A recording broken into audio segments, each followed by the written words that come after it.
Golden స్పూన్తో పుట్టినవాళ్ళు. Sir sir అది భగవంతుడు ఇచ్చిన అదృష్టం. అంతే సార్, అంతే సార్.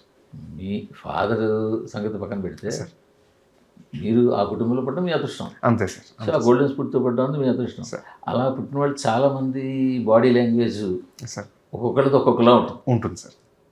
ఒక్కొక్క బాడీ లాంగ్వేజ్ ఒక్కొక్కలా ఉంటుంది. సార్ ఆ, పైగా మీరన్నట్టు వినయంగా ఉంటున్నారా, ఉంటున్నట్టు నటిస్తున్నారా, ఉండడానికి ట్రై చేస్తున్నారా, ఇవన్నీ వేరియేషన్స్ ఉంటాయి. సార్. బట్ మీ దాంట్లో కొంచెం కొద్దిగా న్యాచురాలిటీ కనిపిస్తుంది. అంటే సార్ మీరు ఈ రోజుకి వచ్చి నా స్నేహితులైనా మా బంధువులైనా ఎవరినైనా అడగచ్చు సార్. ఎక్కువ ఆశలు లేవు సార్ నాకు. అంటే ఆ వస్తువు కావాలి, ఇది కొనుక్కోవాలా, లగ్జరీకి బతకాలి, ఏం లేదు సార్. ప్రశాంతంగా ఇంట్లో ఉంటాను సార్, స్నేహితులతో గడుపుతూ ఉంటాను సార్. ఇప్పుడు మీరు తీసుకుంటే సార్ నేను ఏదో బెంగళూరుకు లేదంటే చిన్నప్పుడే నేను పెద్ద స్కూలింగ్ అఫోర్డ్ చేయదు సార్. కానీ నాకు అక్కడ ఉన్న వాతావరణము, నా స్నేహితులు, వాళ్ళ మధ్యలో పెరిగిన మా నాన్న కూడా ఒక ఆలోచన ఉండేది సార్. ఎప్పుడు అక్కడ పెరిగితేనే సమాజం ఎలా ఉంటుంది, సమాజంలో అంటే ఒక రూపాయి విలువ తెలియాల, చిన్న వయసు నుంచి కష్టం విలువ తెలియాల అని చెప్పి ఆ ఒక ఉద్దేశంతో అక్కడే సార్ నన్ను పెంచింది. నేను కూడా హ్యాపీగా మా స్నేహితులతో టైం స్పెండ్ చేస్తూ ఒక 12 సంవత్సరాలు సార్ ఆల్మోస్ట్ నా స్కూలింగ్ మా ఊర్లోనే జరిగింది సార్. సో అలా అలవాటు అయిపోయింది సార్, సహజంగా ఉండేది. అంతే అంతే సార్. మీ నాన్నగారు అమ్మగారు కూడా చాలా కింద నుంచే కష్టపడి పైకి వచ్చారు. అవును సార్, అవును సార్. మీ నాన్నగారు అంటే ఒక స్టేజ్ నుంచి ఒక స్టేజ్ వచ్చారు. మీ అమ్మగారు అయితే ఇంకా కింద స్టేజ్ నుంచి పైకి వచ్చారు. లేదు సార్, ఇంకా మా అమ్మ వాళ్ళు మంచి బ్యాక్గ్రౌండ్ ఉన్న వాళ్ళు సార్. అవునా? మా నాన్న అంటే ఆల్మోస్ట్ 0 నుంచి పైకి వచ్చిన వ్యక్తి సార్. కానిస్టేబుల్ కొడుకు సార్ అప్పుడు మా నాన్న. మా తాతగారు కానిస్టేబుల్ సార్. సో ఆయన స్వయం కృషితో ఎనోబల్ అని ఒక కంపెనీ పెట్టి అది చేశారు సార్. తర్వాత మైన్స్ వచ్చింది సార్, దాని ద్వారా మళ్ళీ పాలిటిక్స్, అలా అలా జీవితం ముందుకు సాగింది సార్ ఆయన. బట్ వాళ్ళిద్దరూ చూసిన లైఫ్ మీకు వాళ్ళు చెప్పడం కానీ ఎలా ఉంటే ఇది కష్టం అంటే ఇది, అవును సార్, ఇక్కడ స్టార్ట్ చేసాం మనం, అవును సార్, అవును సార్ అని చెప్పడం అలా కాదు, వీడికి ఏ కష్టం తెలియకుండా పెంచాలి, మనం పడిన బాధలు వీడు పడకూడదు అని పెంచారు. ఎలా పెంచారు ఇద్దరు? లేదు సార్, కష్టం తెలియాలని నాకు మాకు సార్ ఎప్పుడు వాళ్ళు అదే సార్ చెప్పేది.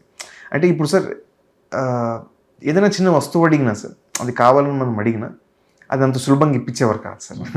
ఎందుకంటే అడిగింది దొరికే అలవాటు అయిందంటే సార్, అది జీవితంలో వాళ్ళు నాకు చెప్పిన ఒకే మంత్రం సార్, మనం అడిగింది అంత సులభంగా ఏది దొరకదు, దానికోసం మనం కష్టపడదు అనేది మైండ్ సెట్ చిన్నప్పటి నుంచే డెవలప్ చేస్తూ వచ్చారు సార్. సో కృషి అనేది ఎంత ముఖ్యం జీవితంలో అనేది అప్పటి నుంచి అలవాటు అయిపోయింది సార్. సో ఏది మాకు కావాలంటే అన్నీ తెచ్చి మా ముందర పెట్టి లైఫ్ స్టైల్ మాకు ఎప్పుడు అలవాటు చేయలేదు సార్.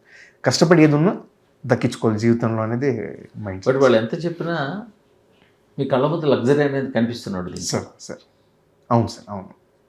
వాళ్ళు ఎంత చెప్పినా మీ జీవితంలో మీ కళ్ళ ముందు సార్ ఒక హౌస్ కావచ్చు, వాడే కారు కావచ్చు, అవును సార్, అవును, వాడే వెహికల్ కావచ్చు, ఇవన్నీ లగ్జరీ కళ్ళ ముందు కనిపిస్తుంది సార్. అది మీ మైండ్ సెట్ని పొల్యూట్ చేయకుండా ఉంచగలిగింది.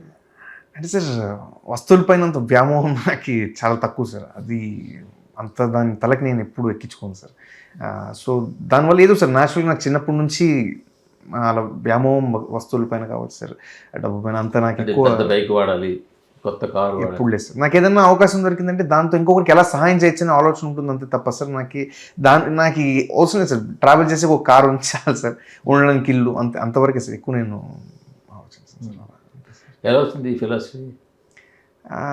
మూలం తెలియదు సార్, అది ఎన్నో కారణాల వల్ల అలా అలా జీవితంలో అంటే కష్టకాలం కూడా చూసాం కదా సార్. నాన్నగారి అప్ అండ్ డౌన్స్ చూసిన తర్వాత అన్నీ చూసాక సార్, అది లైఫ్ అనేది ఒకలాగా ఉండదు. ఎప్పుడు దేవుడు ఎప్పుడన్నా సుఖం ఇస్తాడు, కష్టం ఇస్తాడు, అన్నిటికీ అనుగుణంగా మనము రెడీ ఉండాలి ఎప్పుడు జీవితంలో.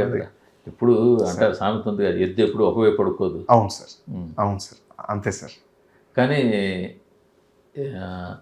ఈ పార్ట్ తర్వాత వెళ్ళి మాట్లాడదాం, ఎందుకంటే సినిమా ప్రమోషన్ పడుతుంది.